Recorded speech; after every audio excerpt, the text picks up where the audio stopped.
জাতীয়তাবাদী যুৱ পৰিষদ আৰু সদৰ আঞ্চলিক সমিতিৰ সহযোগত বিশাল বিক্ষোভ কাৰ্যসূচী ইয়াতে তাৰিখটো দিয়ে আছে, আপোনালোকে চাই আছে।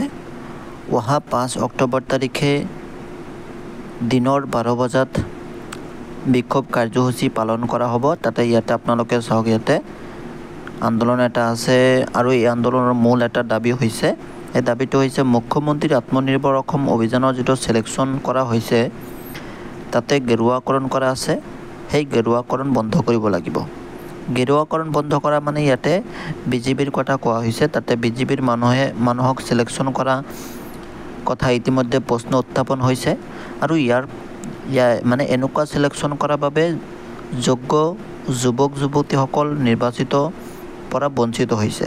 সেইকাৰণে এই যিটো আন্দোলন বা এই যিটো বিক্ষোভৰ মূল কাৰ্যসূচী হৈছে যে যোগ্য যুৱক যুৱতীসকলক নিৰ্বাচিত কৰিব লাগিব। যিটো CM ত্ৰিপুলৰ নেক্সট যিটো পৰ্যায় আছে, সেই পৰ্যায়ত যাতে যিখিনি চিলেকশ্যন কৰে চৰকাৰে, তাত যাতে কোনো ধৰণৰ গেৰুৱাকৰণ নহয় বা যোগ্য যুৱক যুৱতীসকল যাতে নিৰ্বাচিত হয়, তাৰ কাৰণে এই মূল উদ্দেশ্য হৈছে এই বিশাল বিক্ষোভ কাৰ্যসূচী। এই তাৰিখটো যিহেতু আপোনালোকে জানে, ইয়াতে 5 অক্টোবৰ শনিবাৰ দিনৰ 12 বজাত আৰু এই বিক্ষোভ কাৰ্যসূচীটো হ'ব। আপোনালোকে ইয়াতে চাই আছে, চাওক ইয়াতে ধেমাজি আয়ুক্ত কাৰ্যালয়ৰ সন্মুখত, মানে ধেমাজিৰ DC অফিচৰ সন্মুখত এই যিটো ধৰ্ণা বা বিক্ষোভ কাৰ্যসূচী বা যি আন্দোলন, সেই আন্দোলনটো হ'ব। আৰু বাকী যিখিনি দাবী আছে আপোনালোকে তলৰখিনি ইয়াতে নিজে চাব পাৰিব। কিন্তু মূল যিটো দাবী, সেই দাবীটো হৈছে CM ত্ৰিপুলৰ যিখিনি চিলেকশ্যন কৰা হৈছে বা নেক্সট পৰ্যায়ত যিখিনি চিলেকশ্যন কৰা হ'ব, তাতে গেৰুৱাকৰণ বন্ধ কৰিব লাগিব।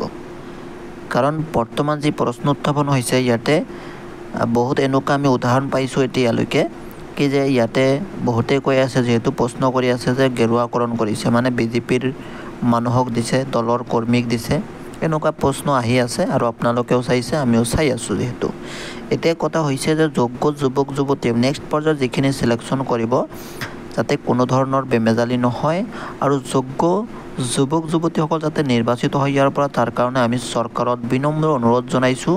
আৰু যাতে বিশেষকৈ যদি চৰকাৰে সঁচাই নিকাভাৱে চিলেকশ্যন দিব বিচাৰি আছে, যাতে কোনো ধৰণৰ বেমেজালি নকৰাকৈ যাতে চৰকাৰে স্বচ্ছ আৰু নিকাভাৱে যাতে এই যিটো 75,000 যুৱক যুৱতীসকলৰ যিটো চিলেকশ্যন দিব, যাতে নিকাভাৱে তেওঁলোকক চিলেকশ্যন দিয়ে। আৰু বাকীখিনি কথা হৈছে তেওঁলোকে যিহেতু অলৰেডি তেওঁলোকে প্ৰিপেয়াৰ কৰা আছে, তেওঁলোকে অলৰেডি প্ৰিপেয়াৰেশ্যন কৰা আছে ইয়ালৈকে, মানে তেওঁলোকে চিলেকশ্যন হোৱাৰ কাৰণে তেওঁলোকে ৰেডি হৈ আছে। মই কি কাৰণে কথাটো কৈছোঁ, তেওঁলোকে অলৰেডি প্ৰজেক্ট বনোৱা আছে তেওঁলোকে জানে কি কৰিব লাগিব, কেনেকৈ কি কৰিব লাগে, সেইটো তেওঁলোকৰ অলৰেডি জ্ঞানটো তেওঁলোকৰ আহি পৰিছে। চ' সেইকাৰণে যদি তেওঁলোকক চৰকাৰে চিলেকশ্যন কৰে তো চৰকাৰৰ ফালৰ পৰা সুবিধা হৈ যাব, মানে বেলেগকৈ তেওঁলোকক বেছিকৈ ট্ৰেইনিং দিব নালাগে।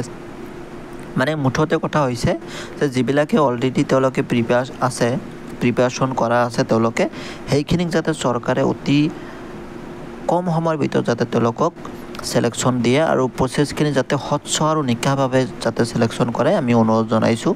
আৰু যাতে গেৰুৱাকৰণ কোনো ধৰণৰ তেনেকুৱা নহয়, মানে যদি যোগ্য আছে তেনেহ'লে সেইটো গেৰুৱা হওক বা হোৱাইট হওক, সকলোখিনিক আপোনালোকে নিযুক্তি দিব পাৰিব, নিকাভাৱে তেওঁলোকক চিলেকশ্যন কৰিব পাৰিব। এইখিনি আমি অনুৰোধ জনাইছোঁ।